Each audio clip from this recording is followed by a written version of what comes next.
A factory worker father hurriedly excused himself upon her announcement.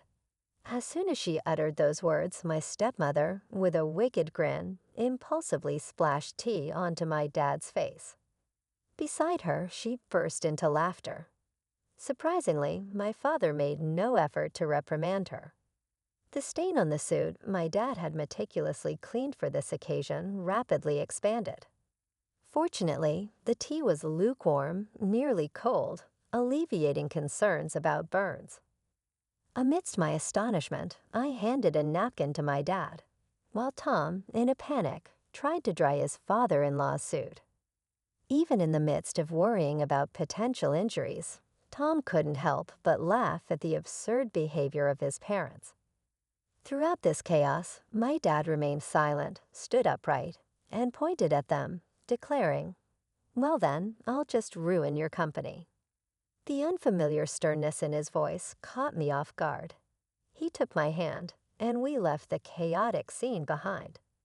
Tom scolded his parents before quickly joining us. "I'm really sorry, father-in-law. I'll make my parents apologize later," he apologized. But my dad, with a grave tone, reassured him no need. "We're done with them anyway." He patted Tom's shoulder as we walked away from the tumultuous Oak Connor household. "Allow me to introduce myself. My name is Avon Warner, a 26-year-old office worker raised by my single father after losing my mother at a young age. I admired his dedication to both work and family. My father, in charge of a factory, managed to attend all my school events, even if he had to rush back to work afterward. In college, I met Tom, 2 years my senior, who was gentle, sincere, and polite. Despite his popularity, he accepted my confession, but there were concerns about his relationship with his parents, which he didn't elaborate on. We continued to date, and although Tom lived alone, he occasionally visited his parents, always looking exhausted. Afterward, Tom prioritized me in our relationship, and I was proud of him. I wanted to introduce him to my dad, and when the day finally came, it was a mix of fear and excitement. Surprisingly, my dad and Tom got along well, and I felt relieved to see the two important men in my life getting along. Yet Tom's excitement after the meeting left me puzzled, and he evaded any further questions about it. As Tom and I had seemingly hit it off with my dad, I couldn't shake off a growing worry that perhaps Tom's feelings were not as positive as he claimed. This anxiety lingered, leading Tom to request an important conversation a few days later. Nervously anticipating the discussion about our recent encounter with my dad, I met Tom at the agreed-upon cafe. Upon reaching the cafe, I noticed Tom already seated, his face wearing a gloomy expression visible through the glass. Suppressing my own anxiety, I approached him with a cheerful greeting. "Tom, sorry, did you wait long?" I softly spoke as I reached him. Startled by my touch on his shoulder, Tom exclaimed, "Well, Ivan, you scared me." After a deep breath, he continued, "I'm sorry, I didn't mean to startle you. Please have a seat." Sitting across from Tom, I ordered from the waiter, my concern mounting as Tom's downcast expression persisted. Hoping to encourage him to share his thoughts, I spoke up. "Hey Tom, what's bothering you so much? Is there something wrong with my dad?" Tom, taken aback by the direct question, denied any issue with my dad, stating, "Absolutely not. I respect your dad. It's just that He trailed off, avoiding eye contact. Sensing the need to delve deeper, I sighed and pressed him. "If you're worried about something, I want to know what's on your mind." Tom took a deep breath as if preparing himself and began to disclose a shocking revelation. According to him, his parents were judgmental and lacked class, constantly interfering in his life. When he introduced a girlfriend, his parents would criticize her on the spot, leading to tearful breakups. Tom desired to marry me, but was troubled by the prospect of involving his parents in our marriage. Assuring him that we didn't have to include them in our union, I suggested enduring their presence during the wedding formalities, reminding him that my dad liked him. I thought the matter was settled, but Tom had more to share. He revealed that when he met my dad, he was surprised by the stark contrast to his own parents, expressing a desire to become the son of such a great man. Tom shared his dilemma about marriage. While he was pleased that my dad liked him, he couldn't decide whether his parents should also become his in-laws. Tom brightened momentarily, but sighed deeply afterward. In a moment of realization, Tom looked up and apologized. He proposed a unique solution. When we meet his parents for our marriage, could my dad come along? Tom hoped that the presence of someone so respectable might eventually influence his parents positively. I agreed to discuss it with my dad, but I couldn't help expressing my wish that Tom had approached the conversation differently.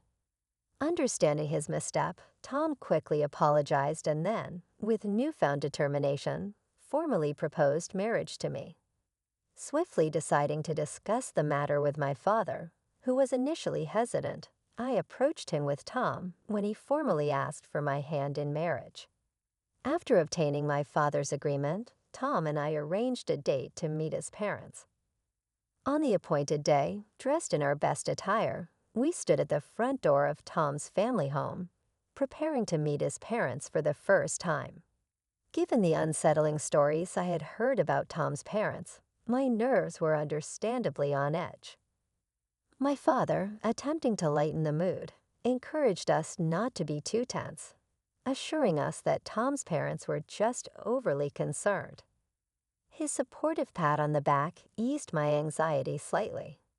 When Tom rang the doorbell, there was no response, causing a momentary panic. Tom rang again, but still there was silence. Not wanting to create a bad impression, Tom excused himself and entered the house first, leaving my father and me exchanging concerned glances. After what seemed like an eternity, Tom reappeared, looking flustered.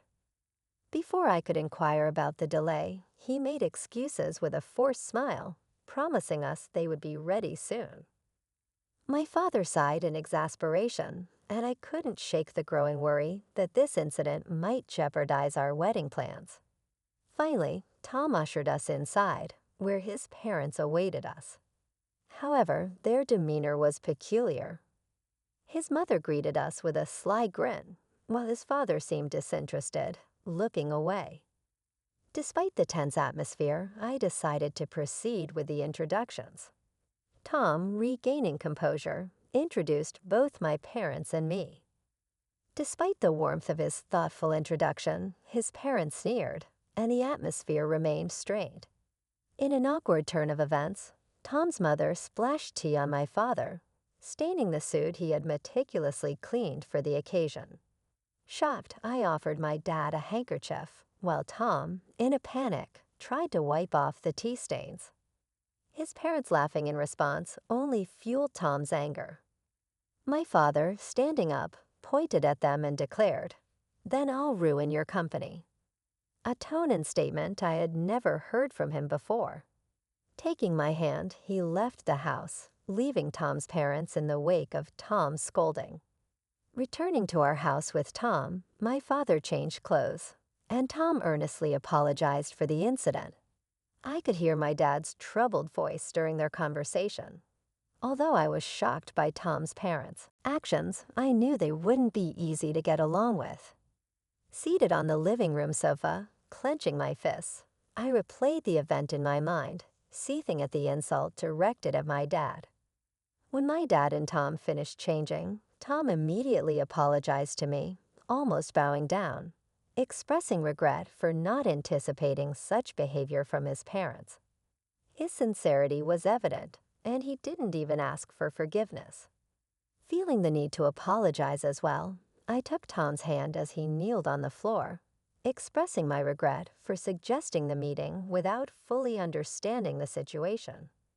Unexpectedly, the situation took a serious turn, and I felt compelled to apologize to my father for the unintended consequences of my thoughtless suggestion.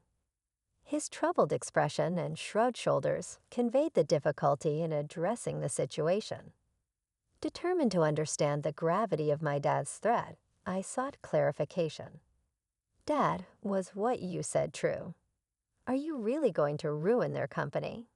To my question, my dad glanced at Tom and nodded firmly, affirming his intent. My father, the CEO of a renowned local enterprise, revealed that their business was already struggling. As the factory manager and CEO, he had started as a worker in the very factory, sacrificing his dream of becoming a painter to raise me alone after my mother's passing. He worked tirelessly and climbed the corporate ladder through several promotions. Eventually, he took over as the CEO when the former CEO retired. During our recent visit to Tom's family home, we discovered that one of the subsidiaries managed by Tom's father, my father-in-law, belonged to my dad's company. Unfortunately, Tom's parents' prejudices and Tom's mother's premature actions prevented this from being clarified, leading to the present situation. My father explained that his company faced management difficulties, contemplating downsizing without resorting to layoffs. Regret was evident in his words as he considered the impact on his employees. After Tom's serious conversation with my father, he proposed closing down the subsidiary where Tom's parents worked. Concerned about the consequences for Tom's parents, my father questioned if Tom was okay with it. Tom, resolute and having cut ties with his parents, expressed a desire for them to reflect on their actions. Despite the difficulty, he requested permission to get engaged with me. Moved by Tom's earnestness, I also pleaded with my father to allow our engagement. My father, crossing his arms, pondered Tom's words. Despite the recent incident, he eventually gave his approval, setting a condition related to Tom's parents being company executives. My father demanded to know Tom's plan for the employees and made it clear that our marriage would be off if Tom couldn't handle this responsibly. A few days later, Tom presented a plan to my father for his father's company's employees. He had arranged a meeting with my father to discuss possible job placements for all the employees. Tom showed genuine concern for their transition and offered to work for free until they were settled and producing results. He expressed his eagerness to compensate for any shortcomings with his work and salary, and once settled, to re-engage with me. Tom, demonstrating his earnestness, saw himself as partly responsible for his company's collapse and wished to be a positive force in the situation. Upon returning home, I discovered that our marriage would be delayed due to an unavoidable circumstance. When I greeted my father, he expressed, "Welcome back, Avon." You heard right. I'm sorry for deciding such an important thing on my own, but I thought it wouldn't be fair if I were the only one happy. While he apologized, I seized the opportunity to propose working in the company with Tom, offering to work for free. I insisted that my father should accept Tom's proposal, despite Tom's attempts to dissuade me. I desperately begged my father, who initially remained silent. After repeated pleas, he uncrossed his arms and quietly nodded. Meanwhile, Tom's parents had yet to apologize. My father seemed to have been waiting for them, but the time had passed. He began preparations to take over Tom's father's company. Time passed, and the day arrived when the company collapsed. Tom's parents summoned us to their home, where a crowd of former employees protested the company's closure. They accused us of being the root of all evil and blamed me for seducing Tom and ingratiating myself with my father. Despite the accusations, Tom attempted to calm the former employees, explaining the situation and offering new job placements. Ignoring his parents' outbursts, Tom apologized for the inconvenience caused and promised to work with dedication. The former employees, reassured by Tom's efforts, began leaving, relieved and grateful. As they departed, my father promised to inform them of the details later.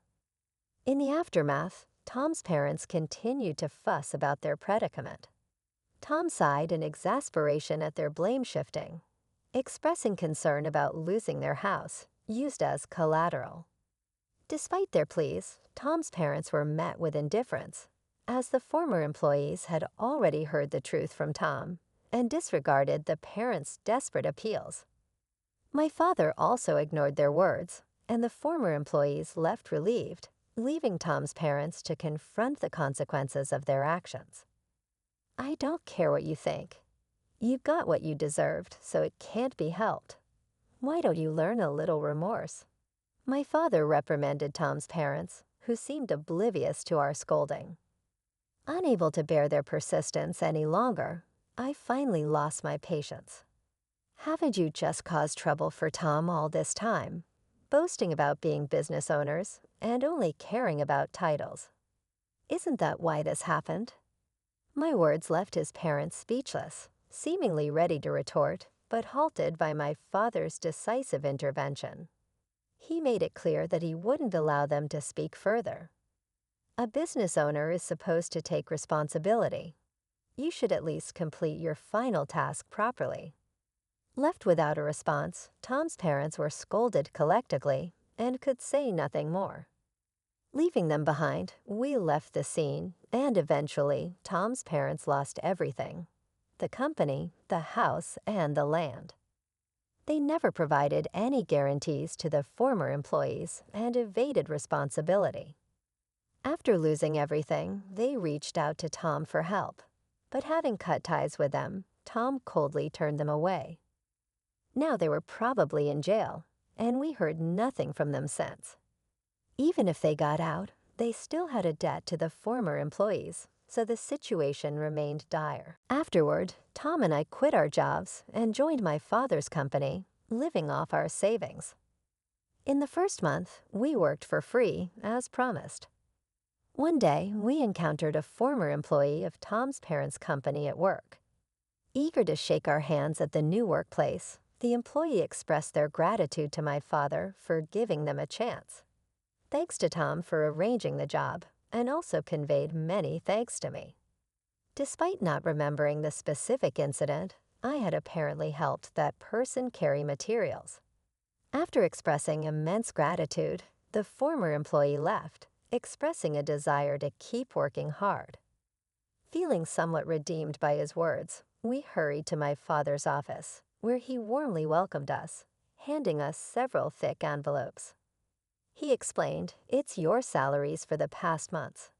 It ended up being multiple envelopes because it couldn't all fit into one. We were stunned, unable to swallow the situation, but my father continued, "Your hard work revitalized the team. They constantly expressed their gratitude and concern for you.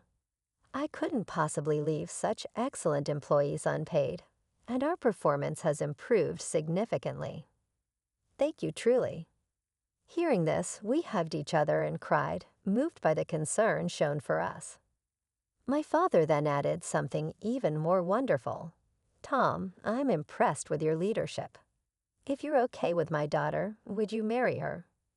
Overjoyed, Tom replied tearfully, bowing to me and my father. I hugged Tom, crying alongside him, and so we got married, continuing to work at my father's company. We lived happily every day, gradually becoming more adept at our jobs and contributing more effectively. Our time at the company was approaching a pause as I was about to take maternity leave. My father, Tom, our colleagues, and I were all looking